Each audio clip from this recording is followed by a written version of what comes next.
قرآن و حدیث کو سمجھنے والے لوگ اور سمجھانے والے لوگ اس زمین پر اللہ کی بڑی نعمت اور بڑا انعام ہے کہ ایسے لوگ لوگوں کو اللہ سے ملانے کا کام کرتے ہیں، زمین سے فسادات کو ختم کر کے امن کا پیغام دینے کا کام کرتے ہیں، زمین سے باطل کو ختم کر کے حق کے بول و بالے کا کام کرتے ہیں۔ ایسے لوگوں کی قدر کرنی چاہیے، ایسے لوگوں کو سینے سے لگا لینا چاہیے۔ ان کی قدر دین کی قدر ہے، اور جو دین کی قدر کرتا ہے وہ اللہ اور اس کے رسول کی قدر کرتا ہے۔ غلطی کس سے نہیں ہوتی ہے؟ ہر شخص غلطی کا پتلا ہے، ہر شخص سے غلطی ہو سکتی ہے، ہر انسان میں کوئی نہ کوئی عیب ہوتا ہے، کوئی نہ کوئی خامی ضرور ہوتی ہے، کبھی نہ کبھی کسی نہ کسی موڑ پر اس سے غلطی ہو جاتی ہے۔ اس کا مطلب یہ نہیں ہوتا ہے کہ کوئی اگر نیک انسان ہے اس سے غلطی ہو جائے تو ہم اس کی غلطی کو بجائے چھپانے کے سر بازار لے کر آئے اور اس کو لوگوں کے سامنے گرانے کا کام کرے۔ یہ وہی انسان کر سکتا ہے جس کے دل میں کسی انسان کے سلسلے میں حسد بھرا ہوا ہو، بغض بھرا ہوا ہو، اور کوئی انسان نہیں کر سکتا ہے۔ اللہ کے نبی صلی اللہ علیہ وسلم کا فرمان تو ہے کہ نیک لوگوں کی اگر برائی نظر آئے تو انہیں چھپایا کرو۔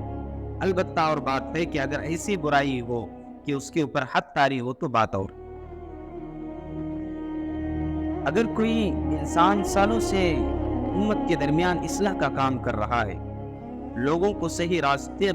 راستہ بتا رہا ہے،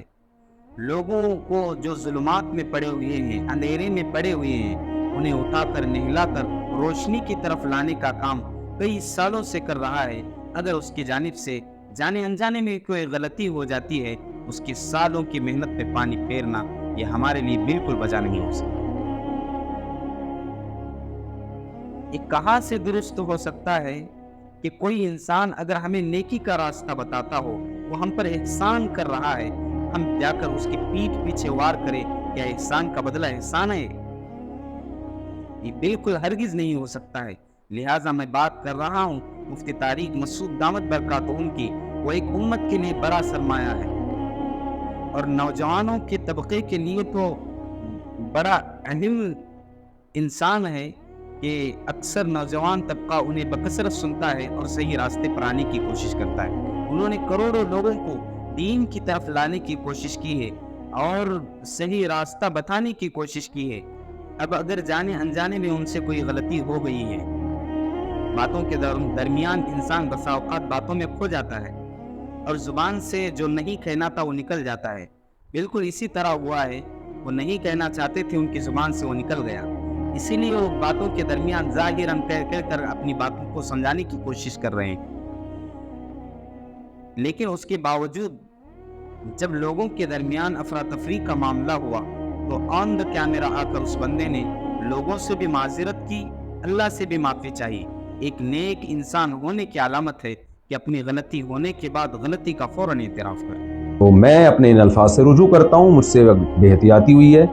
تو میں رجوع کرتا ہوں اپنے ان الفاظ سے۔ جن لوگوں کا یہ خیال ہے کہ میری وجہ سے ان کو تکلیف ہوئی ہے تو میں ان لوگوں سے معذرت بھی کرتا ہوں، اللہ تعالیٰ سے توبہ بھی کرتا ہوں، اور اپنے ان الفاظ سے میں رجوع بھی کرتا ہوں۔ میرا جو پہلا معذرت نامہ گیا تھا اس میں ہمارے ہی بعض اکابر کو، جن میں سر فہرست حضرت مفتی عبدالرحیم صاحب بھی ہیں، جن کی ہدایت پر میں یہ دوبارہ معذرت نامہ ریکارڈ کروا رہا ہوں، تو ان سمیت دیگر میرے بعض اکابر کو کچھ تحفظات ہیں۔ تو نبی صلی اللہ علیہ وسلم کا ارشاد ہے، یا بنی آدم کلکم خطاؤون وخیر الخطائین التوابون، اے بنی آدم تم میں سے ہر شخص سے غلطی ہو سکتی ہے، بہترین غلطی کرنے والے وہ ہیں جو توبہ کر لیں۔ اور توبہ کے تین ہی ارکان ہوتے ہیں کہ عوام سے معذرت کر لی جائے، اللہ تعالیٰ سے توبہ کر لی جائے، اور اپنی غلطی سے رجوع کر لیا جائے، اپنے الفاظ سے رجوع کر لیا جائے۔ تو میں سمجھتا ہوں کہ توبہ کے تینوں ارکان اسی طرح پورے ہوتے ہیں۔ تو اگر میرے پچھلے کلپ سے کسی کو اطمینان نہیں ہوا تھا تو میرا خیال ہے میرے اس کلپ کے بعد اب اطمینان ہو جانا چاہیے۔ اس کے باوجود ان کے خلاف پروپیگنڈا بنانا، ان کے خلاف سازشیں رکھنا، ان کو تکلیف دینے کی کوشش کرنا اور ان کو پریشان کرنے کی کوشش کرنا، یہ اس امت کے لیے بالکل وجہ نہیں ہو سکتا ہے۔ میں تو یہ سمجھتا ہوں کہ مفتی طارق مسعود صاحب کا معاملہ اس معاملے سے پہلے اللہ کے ساتھ جو تھا وہ تھا، لیکن اس معاملے کے بعد اللہ کے نزدیک اور زیادہ ان کا مقام بڑھ چکا ہو، کیونکہ لوگوں نے ان کی غیبتیں کر کے، حسد کر کے ان کے اکاؤنٹ میں اتنا نیکیوں کا بیلنس بھر دیا ہے کہ اب وہ اکاؤنٹ بھر چکا ہے اور اللہ کے نزدیک وہ اور زیادہ معزز بن چکا ہے۔ لہٰذا ہمارا یہی عقیدہ ہے کہ مفتی طارق مسعود صاحب ایک عاشق رسول ہیں، وہ گستاخ رسول ہرگز نہیں ہو سکتے، کیونکہ اگر گستاخ رسول ہوتے تو اپنی غلطی کا اعتراف بالکل نہیں کرتے۔